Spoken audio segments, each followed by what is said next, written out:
সন্তান জবাই করার পরীক্ষা। আর আল্লাহ তাআলা আমাদেরকে পশু জবাই করার পরীক্ষা দিয়ে দিলেন, সন্তান জবাই করা লাগবে না। ওয়ালানাবলুওয়ান্নাকুম বিশাইইম মিনাল খাউফি ওয়াল জুই ওয়া নাকসিম মিনাল আমওয়ালি ওয়াল আনফুসি ওয়াস সামারাত ওয়া বাশশিরিস সাবিরিন। পাঁচটা জিনিসের দ্বারা পরীক্ষা, এর মধ্যে একটা হলো মাল। আল্লাহর পথে মাল ব্যয় করো। তোমার সামর্থ্য আছে 2টা গরু কিনে কোরবানি দেওয়ার, তুমি 2টা দাও মোটা তাজা। তোমার সামর্থ্য আছে 20,000 টাকা, তুমি কোরবানি দিবে একটা ছাগল দাও, বাধা নাই। আর একজনেও কোরবানি দিবে, সামর্থ্য আছে একটা উট কিনার মতো, উট কিনে দাও। বড় গরু কিনার সামর্থ্য আছে, বড় গরু কিনে দাও। যাদের উপরে কোরবানি আবশ্যক না, এদেরকেও নবী বলেন হাজীদের নমুনা ভেতরে নাও। জিলহজ মাসের 1 তারিখ থেকে তারা নখ কাটবে না, চুল কাটবে না। তোমরাও নখ কাটিও না, চুল কাটিও না। এই আমলটা কোরবানি দেওয়া পর্যন্ত রেডি রাখো। বাইতুল্লাহর হজে যদিও তুমি হাজী হতে যেতে পারো নাই, আল্লাহ তোমাকে বরকত দান করবেন। আর নামাজ আদায় করে আল্লাহর দরবারে কান্না করো, দোয়া করো, হে আল্লাহ, যেই বাইতুল্লাহ এত দামি ঘর, যেই এরিয়ায় গিয়ে একবার আল্লাহ বললে 1,00,000 বার আল্লাহ বলার সওয়াব, একটা সিজদা দিলে 1,00,000 বার সিজদার সওয়াব। এত দামি ঘর যেখানে গেলে গুনাহগার আর গুনাহগার থাকে না, ওই বাইতুল্লাহ যাওয়ার তৌফিক দাও। ও আল্লাহ, নবীর রওজা জিয়ারতের তৌফিক দাও।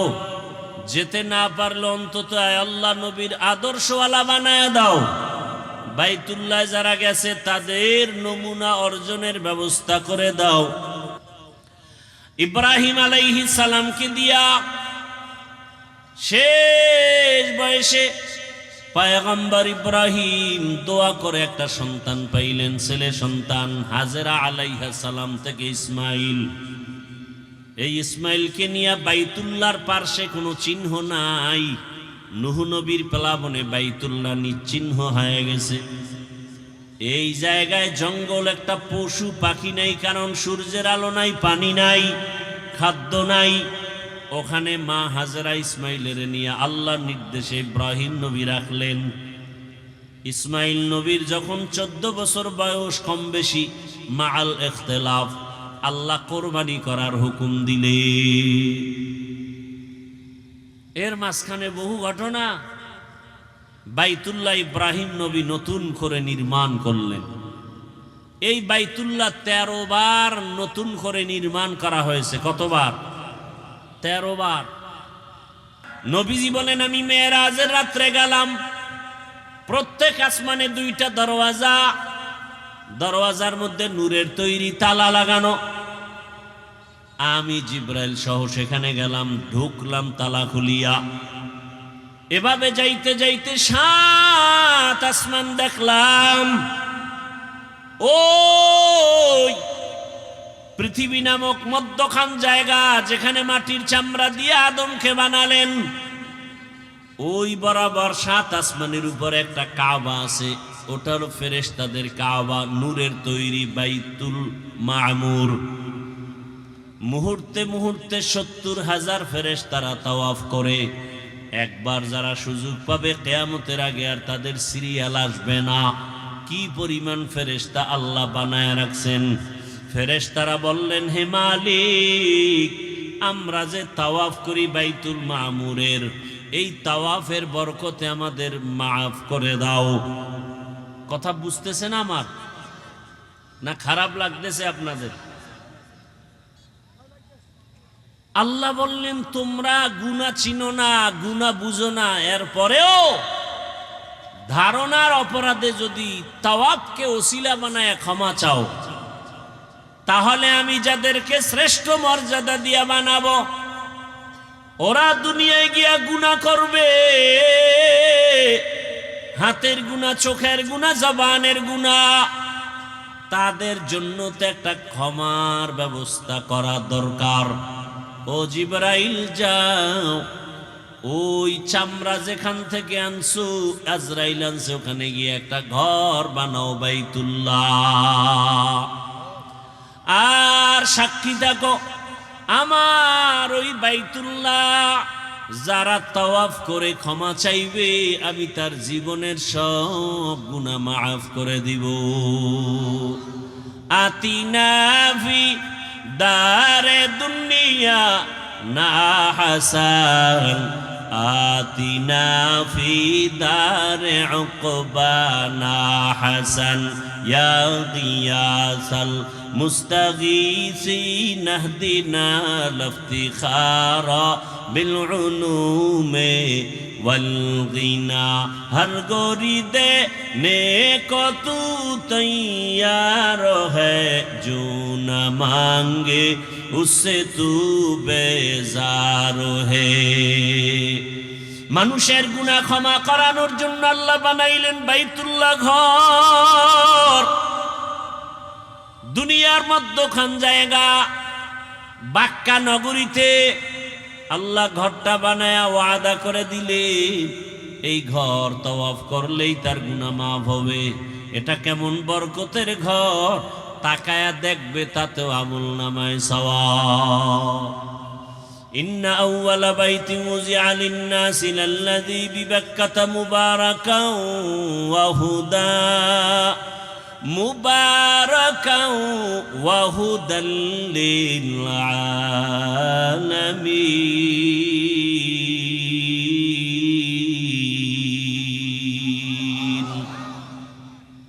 প্রথমেই বাইতুল্লাহ আল্লাহ পাক নির্মাণ করাইলেন ফেরেশতার দ্বারা। এরপরে পয়গম্বর আদম আল্লাহ দুনিয়ায় পাঠাইছেন, তিনি বাইতুল্লাহর তাওয়াফ করছেন, হজ করছেন, তিনি বাইতুল্লাহ নির্মাণ করেছেন। আদম নবী জমিন থেকে বিদায়ের 600 বছর পর জমিনে মূর্তি পূজা শুরু হয়ে গেল। এই মূর্তি পূজায় লিপ্ত হতে হতে দুনিয়ার সবাই 600 বছর পর্যন্ত মূর্তি পূজাই করলো। আল্লাহ এই মূর্তি পূজার থেকে মানুষকে শিরিক থেকে বাঁচানোর জন্য নবী পাঠাইলেন নূহ পয়গম্বর। নূহ আলাইহিস সালামকে আল্লাহ পাক পাঠাইয়া দাওয়াতের কাজ করালেন। 950 বছর পর্যন্ত নূহ আলাইহিস সালাম দাওয়াত দিলেন। 40 জন মুমিন কালেমা পড়ে মূর্তি পূজার থেকে ফিরিয়া গেল। এইবার আল্লাহ পাক রব্বুল আলামিন নূহ নবীর যুগে প্লাবন দিলেন, তুফান দিলেন, গজব।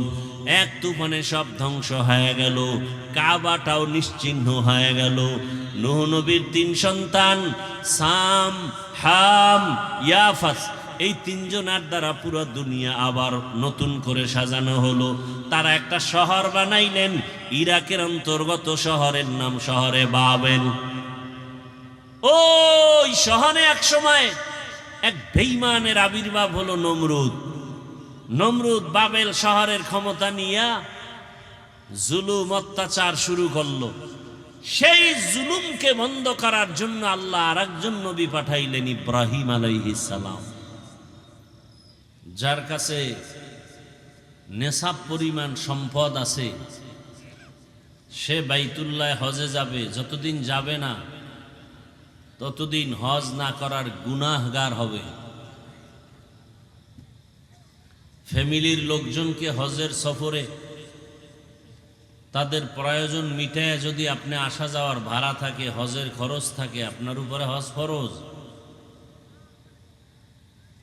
অনেকের উপরে হজ ফরজ আছে, খবর নাই। স্বামীর উপরে হজ ফরজ, মহিলার যদি স্বর্ণ অলংকার থাকে ওই পরিমাণ, তার উপরে আলাদা হজ ফরজ।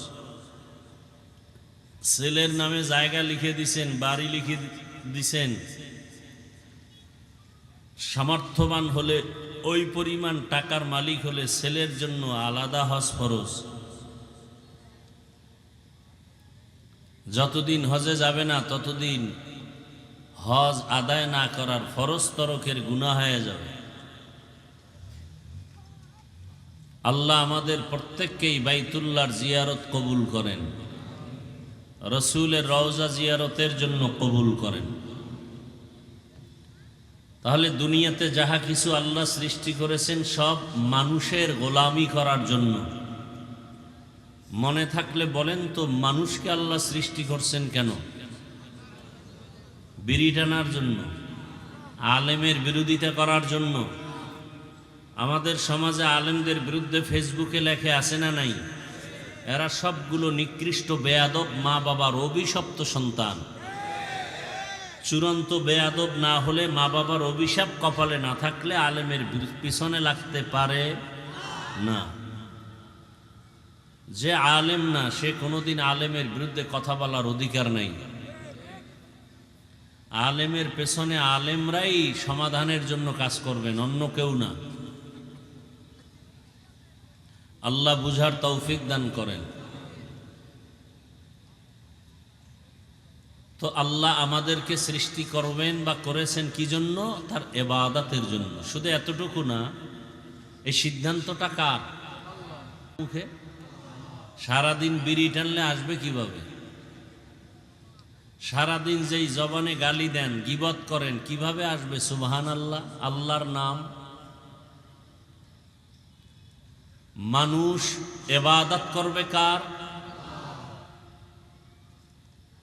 এবং আল্লাহর আরেকটা সিদ্ধান্ত, এই মানুষ হবে গোটা সৃষ্টি জগতের মধ্যে শ্রেষ্ঠ। সিদ্ধান্ত কার?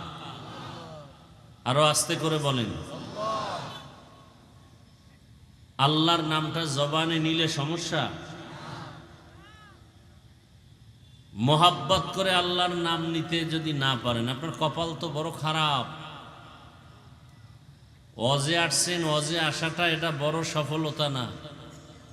ফজরের নামাজ পড়ছেন নি, জোহরের নামাজ পড়ছেন নি, আসর মাগরিব এশা পড়ছেন, যদি কপাল হয় যে না পড়ি নাই, তা আপনার মতো নিকৃষ্ট মানুষ দুনিয়াতে আর নেই। আপনি আল্লাহর আদালতের জাহান্নামের আসামি। আপনি আবার ভাব দেখাইতেছেন অনেক কিছু, মনে হয় বুজুর্গ। বেনামাজিদেরকে এক হাদিসে আল্লাহর রসুল বলছেন দুনিয়ার নিকৃষ্টতম চোর। 5 ওয়াক্ত নামাজ পড়েন না, বাহাদুরি করেন, লজ্জা লাগে না? 1500 বছর আগে এজন্য রসুল বলে গেছেন, লা ঈমানা লিমান লা হায়া আলাহ, যাদের লজ্জা নাই ওদের ঈমান নাই। আল হায়াউ শুবাতুম মিনাল ঈমান। তাহলে মানুষ দুনিয়াতে আসবে, আল্লাহ পাঠাবেন তার ইবাদতের জন্য। এটা যেমন এক সিদ্ধান্ত, আর একটা সিদ্ধান্ত হলো মানুষ হবে সৃষ্টি জগতের মধ্যে শ্রেষ্ঠ। ওয়ালাকাদ কাররামনা বনি আদম وحملناهم في البر والبحر ورزقناهم من الطيبات وفضلناهم على كثير ممن خلقنا تفضيلا।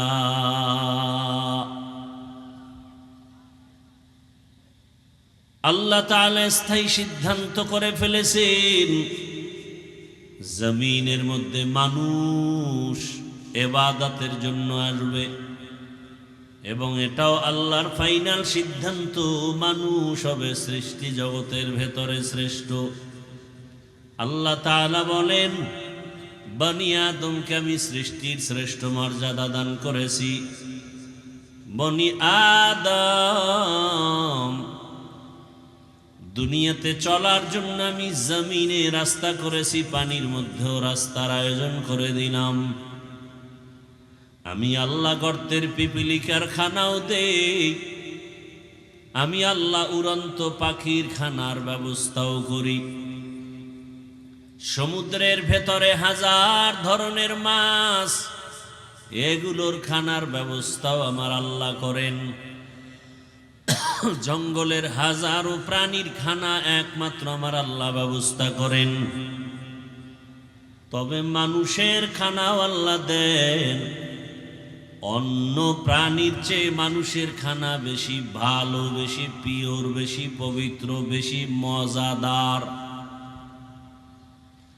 গর্তা ওয়াকুল মিকুনিহার সবহ শাম, গর্তা ওয়াকুল মিকুনিহার সবহ শাম, میرساند رزق تو از لامقام جز به حق چیز مخاز انس و جا فضل او عمست در جملا জাহান। মানুষের চলার পথ, সাপ চলে, সাপ, ওদেরও রাস্তা আছে না নাই? তবে মানুষের চলার রাস্তা বড় রাজকীয় রাস্তা, বড় শান্তির, বড় ভালো। কারণটা কি? আমি আল্লাহ মানুষকে বড় শ্রেষ্ঠত্ব মর্যাদা দান করেছি, এজন্যই মানুষের এত সুন্দর আয়োজন। মানুষের খানা অন্য প্রাণীর খানার থেকে বড় দামি, বড় পিওর, বড় মজাদার। মানুষের খানার মতো মজার খানা আমি কোনো প্রাণীকে দেই না।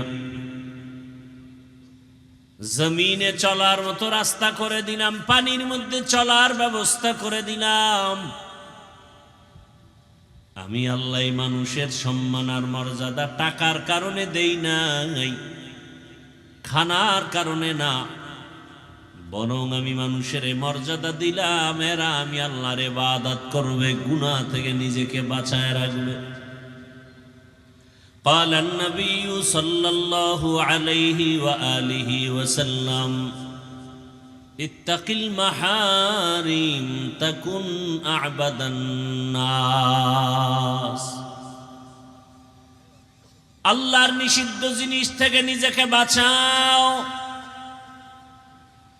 তো আল্লাহ মানুষের মাঝে তোমার মর্যাদাকে সর্বোচ্চ মানদণ্ডে নিয়ে দিবেন।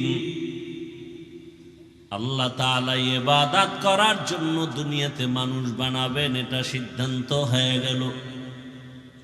সাথে আরো সিদ্ধান্ত, আল্লাহ যত মখলুক সৃষ্টি করেছেন সব মখলুকের মধ্যে মানুষ হবে শ্রেষ্ঠ। সিদ্ধান্ত কমপ্লিট। এখনো মানুষ বানান নাই, ফেরেশতাদের সাথে আল্লাহ পরামর্শ করলেন।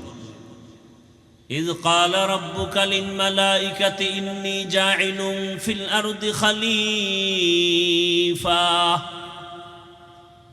স্মরণ করো সেই সময়ের কথা,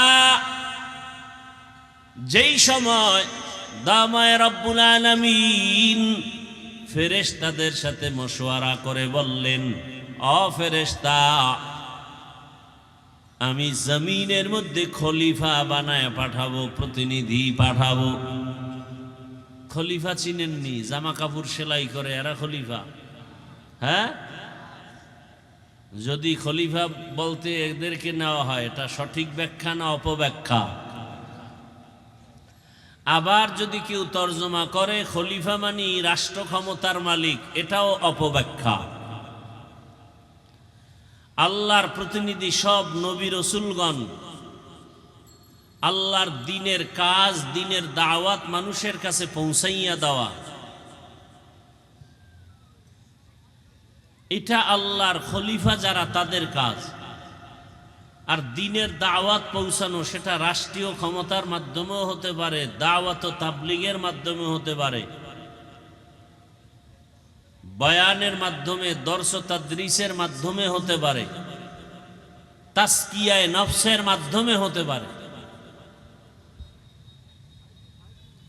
ফেরেশতারা এই কথা শুনে ডিস্টার্ব করলে মোনাজাত দিয়ে দেব, এত ঠেকা নাই আপনাকে পাও ধরে বয়ান শুনাইতে হবে। আপনারা বয়ান শুনতে না চাইলে আমাদের জোর করে শুনানোর দরকার নেই। কষ্ট করে আসছি, কষ্ট করে চলে যাব। চালাকি করবেন না, আস্তে হাত দুইটা উঠায় মোনাজাত দিয়ে নেমে যাব। আমরা সোনাবন্দের গান গাইতে আসি না, বয়ান করতে অনেক কষ্ট, এবং পায়ে হাত ধরে দিলের চূড়ান্ত ভালোবাসা নিয়ে বয়ান করতেছি। তামাশা মনে করবেন না যে মন চাইলে বসবেন, মন চাইলে উঠে যাবেন, এটা নাটকের প্যান্ডেল না। থানায় পুলিশে আসামি নিয়ে যায়, যুবকের ধরে নিয়ে গেছে, বেতের বাড়ি দেয়, যুবকের চোখে পানি নাই। আর আমাদের কোরআন ও হাদিসের মাহফিল এমন বরকতি, যে একজন খাঁটি আল্লাহওয়ালা বয়ান করে 200 হাত দূরে বসে যুবক হাউমাউ করে কান্না করে, ওরে মারলো কে? এটা সেই প্যান্ডেল মনে করবেন, বেশি চালাকি করিয়েন না। বহু চালাকরা কিন্তু বাড়িঘর ছেড়ে জঙ্গলবাসী হয়ে গেছে। সব চালাক ধরা খেয়ে যাবেন মরার আগেই। আল্লাহ হেদায়াতের দৌলত দান করেন। আমি শুরুতেই বলছি, আপনার ভালো লাগে না, দীর্ঘ টাইম বসতে পারেন না, ঢুকছেন কেন এখানে? ডিস্টার্ব করেন কেন? অন্যের ক্ষতি করাই আপনার কাজ। আর বলবো না, আর উঠা বসা করলে আমি মোনাজাত দিয়ে দেব।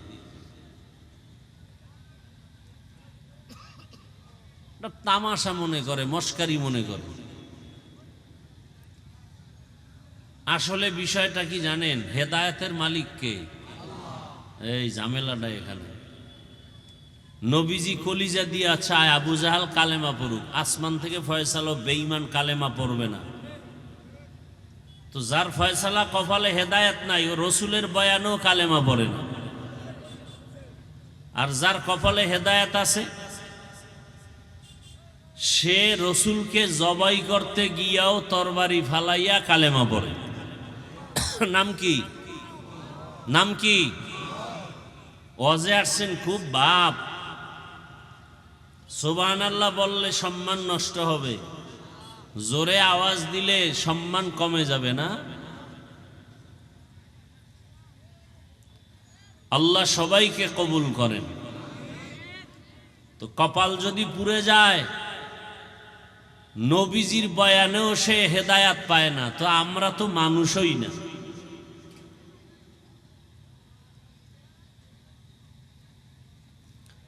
ফেরেশতাদের সাথে যখন আল্লাহ এই কথাটা ব্যক্ত করলেন, ফেরেশতারা জানতে চাইলেন, হে মালিক, যেই জাতিটাকে আপনি বানাবেন ইবাদতের জন্য এবং তারা হবে সৃষ্টির শ্রেষ্ঠ, তাদের আদর্শটা কেমন হবে?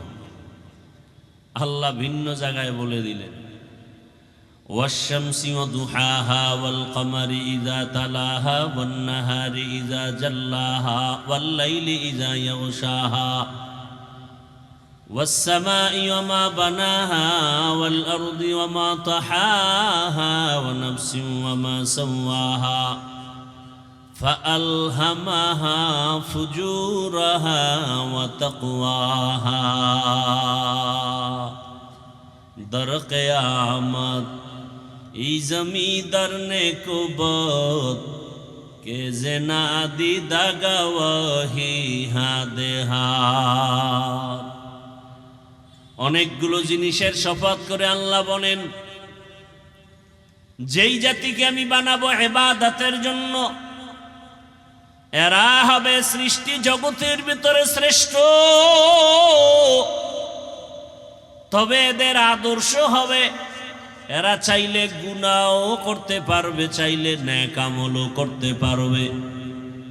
এরা চাইলে মাথায় ক্যাপ লাগাবে, চাইলে মাথায় টুপিও লাগাতে পারবে। এরম লোক নাই? এরা চাইলে দাড়ি কাটতেও পারবে, দাড়ি রাখতেও পারবে। কারণ দুনিয়াটা পরীক্ষার হাল। الذي خلق الموت والحياة ليبلوكم أيكم أحسن عملا وهو العزيز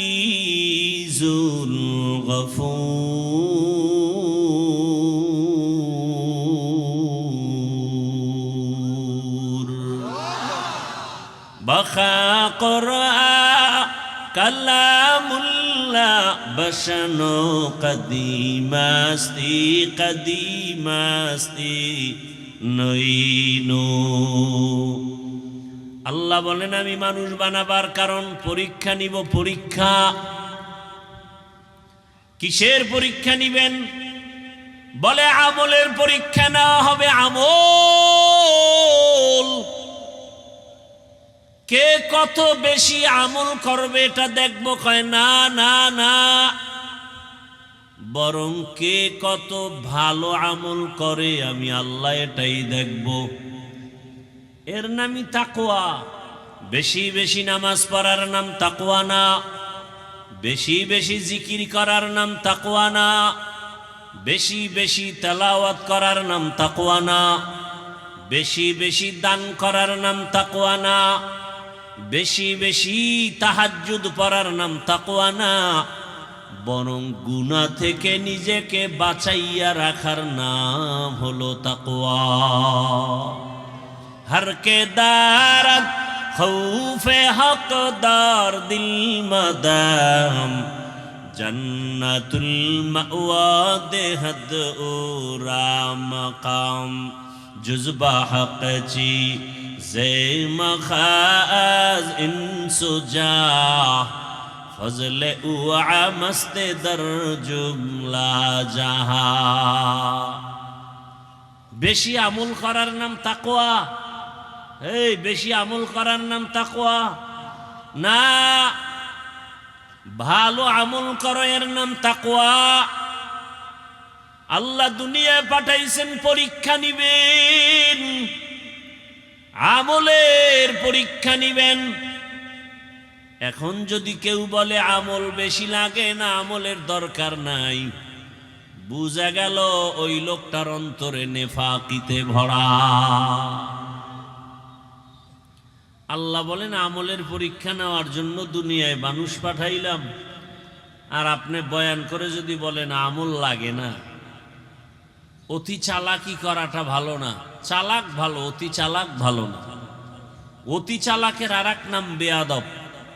লিকুল্লি শাই ইন জিনাতুন ফিল ওয়ারা ওয়া জিনাতুল মারই তামামুল আদাবি আজ খোদা খা হিমে তৌফিকে আদব বেআদব মাহরুমে গাশ আজ ফজলে রব। যখনই আল্লাহ বললেন যেই জাতিটাকে আমি শ্রেষ্ঠ মর্যাদা দিয়া বানাবো, এরা চাইলে ন্যাক করতে পারবে, চাইলে গুনাহও করবে। ফেরেশতারা জবাব দিলেন নাহনু নুসাব্বিহু বিহামদিকা ওয়া নুকদ্দিসু লাক। ও দয়ার মালিক, তোমার প্রশংসা গুণগান করার জন্যই তো আমরা যথেষ্ট, আবার একদল জাতি কেন বানাবা? এগুলো এক কথা, ভিতরে আর এক কথা। যারা অপরাধী, অপরাধ করবে, গুনাহ করতে পারবে, এরা কিভাবে শ্রেষ্ঠ হবে? শ্রেষ্ঠ তো তারা হবে যারা অপরাধ করে না। তার মানে আমরাই শ্রেষ্ঠ হওয়ার যোগ্য। ফেরেশতাদের এই কথা, এই মনের আকুতি আল্লাহ জানেন। কথা বলেন না কেন? এবার আল্লাহ বাস্তবে এদের জবাব দিলেন। আল্লাহ এক জবাব দিলেন, কথার জবাব কথায়, আর মনের ভিতরে যে একটা প্রশ্ন রাখছে এটা দিলেন বাস্তবে। কথার জবাব কি? ইন্নী আ'লামু মা লা তা'লামুন।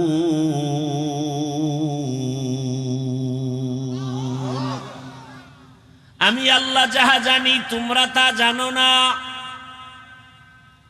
আমি আল্লাহ জানি আমার সেই শ্রেষ্ঠ জাতির ভিতরে এমনও কিছু গোলাম যারা কল্লা দিবে, কখনো ঈমান বিক্রি করবে না।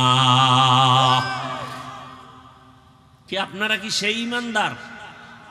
কথা কয় না। ভোটের আগের রাত্রে টাকা খাইছেন না? যারা টাকা খাওয়াইছে এরাও নিকৃষ্ট জালেম, যারা খাইছে ওরাও নিকৃষ্ট জালেম। কি এর পীর সাহেবের মুরিদার, তাবলিগওয়ালা আর হাজি সাহেব, ভোটের আগের রাত্রে যারা টাকা খাইছে গোপনে, এরা সবগুলো দুর্নীতিবাজ, দেশের দুশ্মন। এদের সন্তানেরা কোনোদিন ভালো হবে না। গাছ যেমন হবে ফল তেমন হবে। আপনি তো নিজেরে খুব ভাবে আছেন, বুজুর্গ মনে করেন, আপনার চরিত্র তো চার পাওয়ালা জানোয়ার থেকেও খারাপ। লজ্জা শরম নাই দেখা সমাজে আবার মুখ দেখান, আবার জবান খুলে কথা বলেন। সুদের টাকায় ব্যবসা যে করে সে তো সমাজের নিকৃষ্ট ব্যক্তি। অথচ আমাদের সমাজ এত সমাজ নষ্ট যে এদেরকে আবার পৃথিবীর শ্রেষ্ঠ জায়গা মসজিদের দায়িত্ব দেয়। আল্লাহ হেদায়াত দান করুন। ভাইরা আমার, আল্লাহ তাআলা বলেন এমন কিছু গোলাম আমার শ্রেষ্ঠ জাতির মধ্যে থাকবে, এরা এমন হবে ক্ষমতার লোভে আল্লাহকে ভুলে যাবে না। কথা বলেন না কেন? ক্ষমতার লোভে আল্লাহকে ভুলে যায় এমন মুসলমান কি নাই? সত্য কথা বলতে কষ্ট হচ্ছে। ক্ষমতা পাওয়ার লোভে, টাকা পাওয়ার লোভে অনেকে ঈমান হারায় নাই। মুসলমানি বুয়াদ গর্দন নেহাদান এনানে খুদ বদসতে খাজা দাদা। দাড়ি কাটা দাড়ি ছাটা দোনোটা কবিরা গুনাহ, কবিরা গুনাহ সমান কবিরা গুনাহ। যারা দাড়ি কাটে যারা দাড়ি ছাঁটে 24টা ঘন্টা তাদের কবিরা গুনাহ মোনাজাত দিলে কবুল হবে না। কেন তুমি দাড়ি কেটেছো? বলবে আমার চাকরি ঠিক রাখার জন্য। তার মানে ওই লোকটার ঈমান এত দুর্বল যে চাকরি না করলে মনে হয় না খাইয়া মরে যাব। ও বান্দা তাকায়া দেখো, গর্তের পিপিলিকার খানা কে দেন? জবান খুলে বলেন কে? উড়ন্ত পাখির খানা কে দেন? নদীর ভেতরের মাছের খানা কে দেন? জঙ্গলের ভেতরের প্রাণীর খানা কে দেন? ওরা দামি নাকি আমরা মানুষ দামি? ওরা দামি না আমরা? তাহলে আমাদেরকে তো আল্লাহ খানা আরো আরামে দিবেন। অথচ আমরা কেন খাই খাই জীবনের জন্য পাগল হয়ে গেলাম? আমাদের খানা তো বালিশের কাছে আসবে, কিন্তু না, আমরা খানার জন্য কষ্ট পাই, মামলা হামলার শিকার হই। একমাত্র কারণ আমরা আল্লাহর গোলাম হতে পারি নাই, মুসলমান নামে করি গাদ্দারি। কি কোরআনের মাহফিল হবে, এখানে হিন্দুরা বাধা দিছে। বাধা দেয় কারা? মুসলমান। যে এখানে ওয়াজ হতে পারবে না, মুসলমান বাধা দেয়। কত বড় নিকৃষ্ট জানোয়ার! আল্লাহ হেদায়াত দান করুন। রিজিকের মালিক কে? ইয়া আইয়ুহান নাস আনতুমুল ফুকারাউ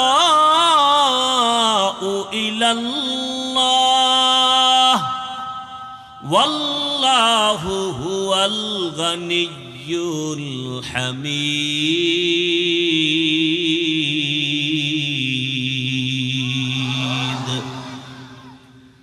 আল্লাহ তাআলা বলেন দুনিয়ার মানুষ তোমরা সবাই ফকির, ধনী কে? আল্লাহ বলেন আমি শুধু ধনী না, প্রশংসিত ধনী। দুনিয়ার সব টাকাওয়ালারা প্রশংসিত টাকাওয়ালা না, ধনী না। 5 টাকা দান করলে 10 টাকার ধমক দেয়, দান করে আবার খোঁটা দেয়। আছে না নাই? আল্লাহ বলেন আমি যারে যা দরকার তার থেকে বেশি দেই। দুনিয়ার ধনীদের দরজা মাঝে মাঝে খুলে, মাঝে মাঝে দরজা বন্ধ করে দেয়, দিবে না। আর আমি আল্লাহ কেমন ধনী, সব সময়ের জন্য দরজা খোলা। যেখানে বসে তুমি ডাক দাও সেখানেই আমি আল্লাহ হাজির। সমুদ্রের মাঝে গিয়া যদি আল্লাহকে ডাকো, আল্লাহ জবাব দিবেননি? কথা বলেন না কেন? অতিও গভীর হয় রজনী যখন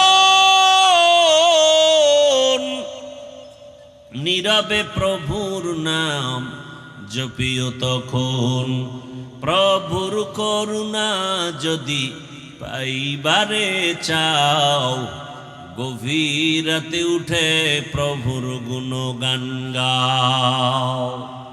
রাতের গভীরে কেউ নাই, সব দরজা বন্ধ, আমার মাওলার দরজা বন্ধ নি। আল্লাহ বলেন উদউনি আস্তাজিব লাকুম, বান্দা তুই চাইতে দেরি, দিতে মোটেও দেরি হবে না। ইয়া ইলাহি মুঝসে মুঝকো দূর কর, তাকে দেখো মুঝ মে তুঝকো এক নজর। আল্লাহ তাআলা বলেন আমি যা জানি তোমরা তা জানো না রে ফেরেশতারা। এবার আমার আল্লাহ শ্রেষ্ঠ মানুষ বানাবেন। আল্লাহ তাআলা একটা মুক্তা বানাইয়া আল্লাহ কুদরতের হুকুম দিলেন, মুক্তা থেকে পানি বের হওয়া শুরু হয়ে গেল। 20 কোটি বর্গ মাইল এরিয়ায় পানি আসলো একটা মুক্তা থেকে। সুবহানাল্লাহ আসে না? কার কুদরত? মরা গাছে কথা বলতে পারে না, আল্লাহর কুদরতে পারেনি? বিশ্বাস আছে? পাথর কথা বলতে পারে না, আল্লাহর কুদরতে পারে। যেই একটা ছোট মুক্তা থেকে 20 কোটি বর্গ মাইল এরিয়া পানি আসলো, দয়াময় আল্লাহ পানির উপরে নজর দিলেন কুদরতের। পানির মধ্যে ঢেউ আর তরঙ্গ শুরু হয়ে গেল। একটার সাথে ফেনা ফেনা জন্ম নিতে নিতে গাঢ় হয়ে গেল, মাটির চামড়ার মতো। আল্লাহ তাআলা জিব্রাইল আমিনকে বললেন ওখানে তুমি যাও, ওখান থেকে একটু চামড়া নিয়ে আসো, আমি আদমকে বানাবো। জিব্রাইল আমিন আসলেন, মাটির অনুমতি চাইলেন আর পাইলেন না, খালি ফিরে গেলেন। এরপরে মিকাইল আলাইহিস সালামকে আল্লাহ পাঠালেন, ফেরত গেলেন। ইসরাফিলকে পাঠালেন, ফেরত গেলেন। সর্বশেষ আজরাইল আলাইহিস সালামকে পাঠালেন, মাটির উপরে আঘাত করে চামড়া নিয়ে আমার আল্লাহর আদালতে হাজির। দয়াময় আল্লাহ এই মাটির চামড়া দিয়া পয়গম্বর আদমকে বানাইলেন। এটা পৃথিবীর সেন্টার, এখানে আল্লাহ পাক কাবা ঘর নির্মাণ করলেন। আর ওখানের চামড়ার অংশ দিয়া আদম নবীরে বানাইয়া ফেরেশতার সামনে হাজির করলেন। আল্লাহ পাক উপস্থিত ফেরেশতাকে উপলক্ষ করে অর্ডার করলেন, তোমরা যে আল্লাহ বলেন ফেরেশতারা সব মাখলুকাতের নাম বলে দাও, বলে পারি না। ওয়া আল্লামা আদামাল আসমাআ কুল্লাহা, আদম নবীকে আল্লাহ পাক ইলম দান করলেন। আদম নবী মাখলুকাতের নাম বললেন। ফেরেশতারা বুঝতে পারলো আদম আমাদের চেয়ে শ্রেষ্ঠ, আমরা শ্রেষ্ঠ হওয়ার যোগ্য না। নিজেদের ভুল বুঝতে পাইরা আল্লাহর কাছে বলেন সুবহানাকা লা ইলমা লানা ইল্লা মা আল্লামতানা ইন্নাকা আনতাল আলিমুল হাকীম। তুমি আল্লাহ পবিত্র, তুমি আমাদের যে ইলম দিয়েছো এর বাইরে কিছুই জানি না, কোনো ইলম নাই। আদম আমাদের থেকে শ্রেষ্ঠ। আল্লাহ বলেন এটা মুখে বললে হবে না, উসজুদু লি আদম, আদমের সেজদা দিয়া প্রমাণ করে দেখাও। ফাসাজাদু ইল্লা ইবলিস, সবাই সেজদা করলো, ইবলিস সেজদা করে না। আদমকে আল্লাহ সম্মান দিয়ে দেখাইলেন আদম হবে শ্রেষ্ঠ। ফেরেশতারা এই যে মনে মনে ভাবছিলেন শ্রেষ্ঠ হব, এই ভাবনাটা সঠিক ছিল না ভুল? ভুল। এটা আল্লাহর কাছে পেশ করলেন একটা ওসিলা দিয়া। ও আল্লাহ,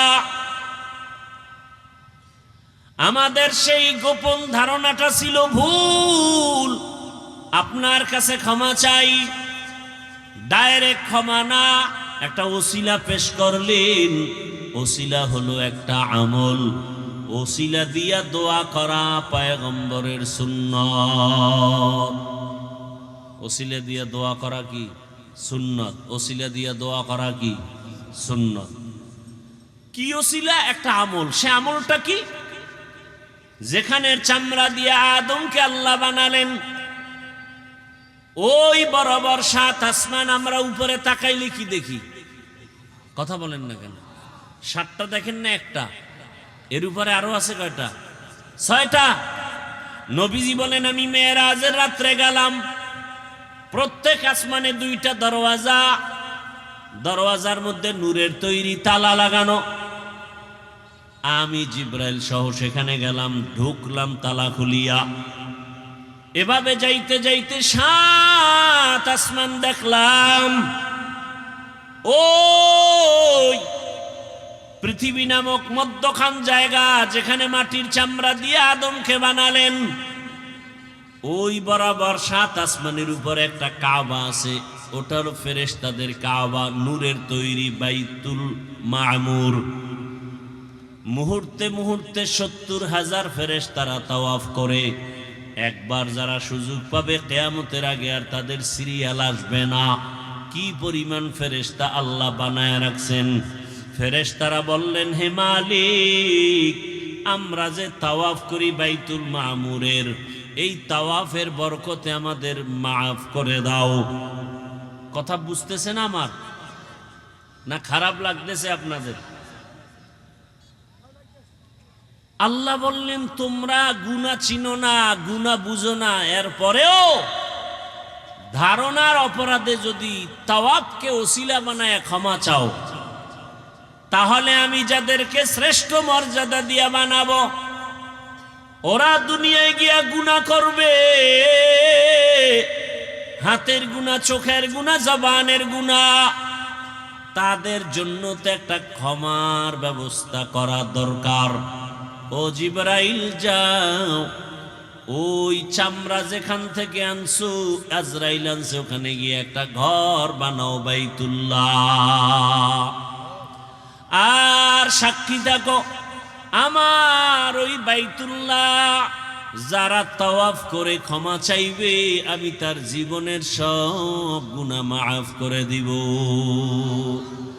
আতিনা ফি দারে দুনিয়া না হাসান, আতিনা ফি দারে উকবা না হাসান, ইয়া গিয়াসাল মুস্তাগীসিন ইহদিনা লিফতিখারা বিল উলুমে ওয়াল গিনা।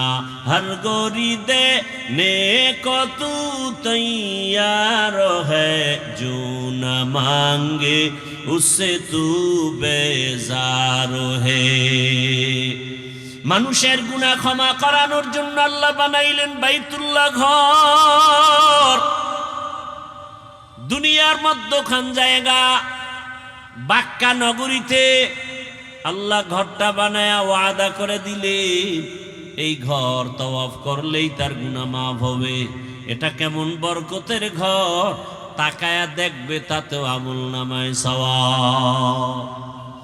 ইন্না আউওয়ালা বাইতিন উযিআ লিন-নাসি লাল্লাযী বিবাক্কাতা মুবারাকান ওয়া হুদা, মুবারাকান ওয়া হুদাল লিল আলামিন।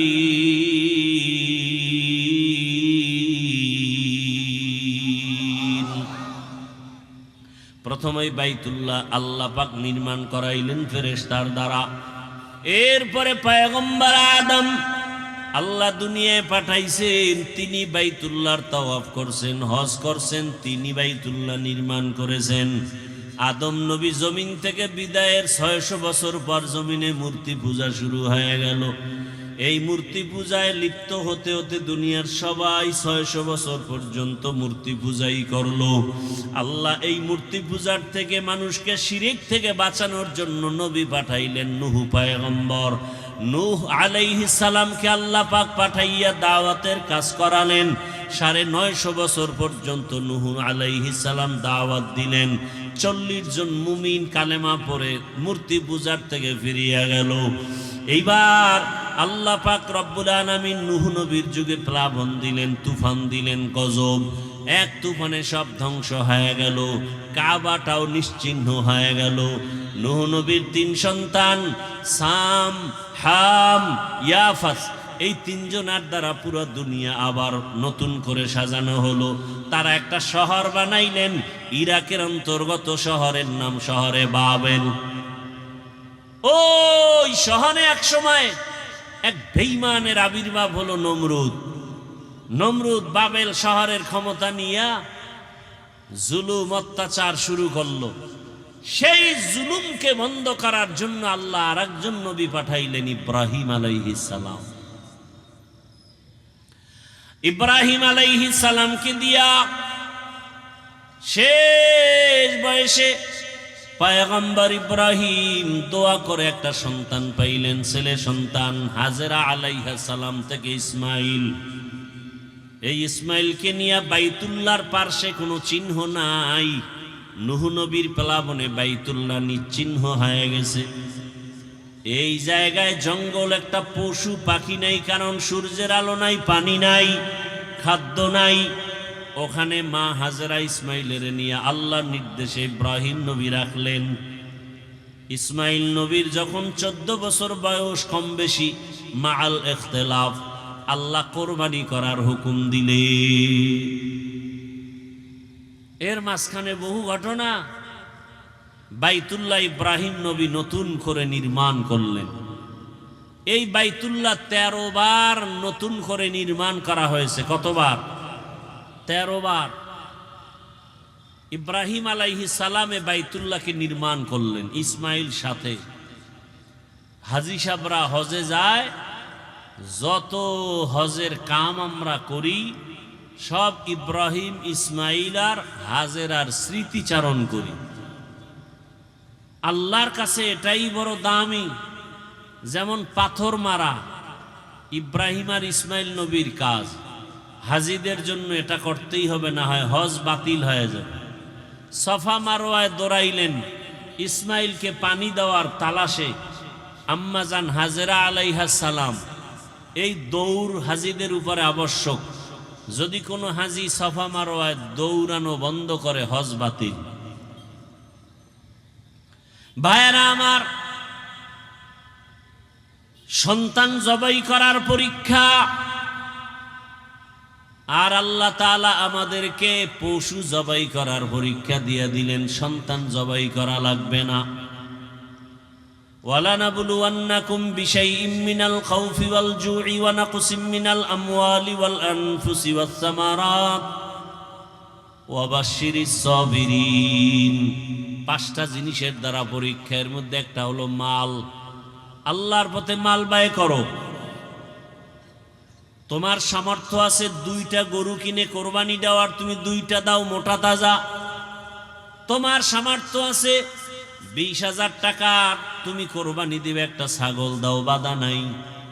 আর একজনেও কোরবানি দিবে, সামর্থ্য আছে একটা উট কিনার মতো, উট কিনে দাও। বড় গরু কেনার সামর্থ্য আছে, বড় গরু কিনে দাও। যাদের উপরে কোরবানি আবশ্যক না, এদেরকেও নবী বলেন হাজিদের নমুনা ভেতরে নাও। জিলহজ মাসের 1 তারিখ থেকে তারা নখ কাটবে না, চুল কাটবে না। তোমরাও নখ কাটিও না, চুল কাটিও না। এই আমলটা কোরবানি দেওয়া পর্যন্ত রেডি রাখো। বাইতুল্লাহর হজে যদিও তুমি হাজি হতে যেতে পারো নাই, আল্লাহ তোমাকে বরকত দান করবেন। আর নামাজ আদায় করে আল্লাহর দরবারে কান্না করো, দোয়া করো, হে আল্লাহ, যেই বাইতুল্লাহ এত দামি ঘর, যেই এরিয়ায় গিয়ে একবার আল্লাহ বললে 1 লক্ষ বার আল্লাহ বলার সওয়াব, একটা সিজদা দিলে 1 লক্ষ বার সিজদার সওয়াব। এত দামি ঘর, যেখানে গেলে গুনাহগার আর গুনাহগার থাকে না। ওই বাইতুল্লাহ যাওয়ার তৌফিক দাও ও আল্লাহ। নবীর রওজা জিয়ারতের তৌফিক দাও। যেতে না পারলে অন্তত আল্লাহ নবীর আদর্শওয়ালা বানায় দাও। বাইতুল্লাহ যারা গেছে তাদের নমুনা অর্জনের ব্যবস্থা করে দাও। ও আমার যুবক বাবারা, বৃদ্ধ বাবাজিরা, পর্দার আড়ালের মা বোনেরা, দুনিয়ার রং তামাশায় পড়িয়া গুনাহ তো কম করেন নাই। আরে দাড়ি কাটা কবিরা গুনাহ। কতবার যুবকরা দাড়ি কাটলা, বেপরদায় চললা, মা বাবার সাথে বেয়াদবি, শিক্ষকের সাথে বেয়াদবি, ওলামায়ে কেরামের সাথে বেয়াদবি। ও ব্যবসায়ী বাবারা, ও চাকরিজীবী বাবারা, আপনাদের মতো কত ব্যবসায়ী কত চাকরিজীবী 5 ওয়াক্ত নামাজ পড়ে আছে না নাই? আপনি নিজেকে জিজ্ঞাসা করেন, আপনি কেন পারবেন না? ও আমার কলিজার যুবক, তোমার মতো যুবক স্কুল কলেজে পড়ে নামাজ পড়ে, বলো তুমি পারো না কেন? তোমার কপাল কেন খারাপ? তোমার মতো যুবক র্যাব, আর্মি, পুলিশ, বিডিআরের চাকরি করে 5 ওয়াক্ত নামাজ পড়ে দাড়িওয়ালা, তুমি পারো না কেন? তোমার কপালে কার বরদোয়া লাগছে জানা নাই? তোমার মতো যুবক রাস্তায় গাড়ি চালায় নামাজ পড়ে, তুমি কেন পারো না? নদীর মধ্যে মাছ ধরে নামাজ পড়ে, তুমি পারো না কেন? তোমার মতো যুবক র্যাব, আর্মি, পুলিশ, বিডিআরের চাকরি করে নামাজ পড়ে, ওসি, ডিসি, এসপি নামাজি, এমপি, মন্ত্রী, ব্যবসায়ী, চাকরিজীবী নামাজি, তুমি পারো না কেন? আসলে তোমার উপরে আল্লাহ গুনার কারণে বেজার হয়ে গেছে। ও বৃদ্ধ বাবাজি, এখনো সময় আছে, তওবা করেন। পর্দার আড়ালের মা বোনের, আপনার মতো কত মা পর্দা করে নামাজ পড়ে, স্বামীর মাল হেফাজত করে, আপনারা পারেন না কেন? এখন থেকে তওবা করেন। শয়তানের ধোকায় পড়ে মনের আশা পূরণ করতে গিয়ে তো গুনাহ কম করেন নাই। আল্লাহর ডাকে সাড়া দিতে হবে, কখন মরণ হবে বলা যায় না। গাড়ির নিচে যুবকের লাশ, পানির নিচে লাশ, ঘুমের বিছানায় লাশ। এখন থেকে তওবা করেন, আর দাড়ি কাটবেন না, নামাজ ছাড়বেন না, বেপরদায় চলবেন না, নবীর তরিকা মেনে চলবেন, মা বাবার দোয়া, শিক্ষকের দোয়া নিয়া, উলামায়ে কেরামের দোয়া পরামর্শ নিয়ে নবীর আদর্শ মেনে চলবো। তওবা করার মতো যদি নিয়ত হয়, মুনাফিকি না থাকে, খাঁটি তওবার নিয়তে দুটো হাত আমার আল্লাহকে দেখায় দাও। আয় আল্লাহ, হাতগুলো কবুল করে নেন, তওবা কবুল করে নেন, তওবার উপরে মজবুত হইয়া চলার তৌফিক দান করেন, আমিন। আলহামদুলিল্লাহি রাব্বিল আলামিন, والصلاة والسلام على سيد الأنبياء والمرسلين وعلى آله وأصحابه أجمعين. يا أرحم الراحمين، يا أرحم الراحمين، يا أرحم الراحمين. رب ارحمهما كما ربياني صغيرا. اللهم إنك عفو كريم تحب العفو فاعف عنا. اللهم إنا نسألك رضاك والجنة ونعوذ بك من سخطك والنار. اللهم إنا نعوذ بك من البرص والجنون والجذام وسيء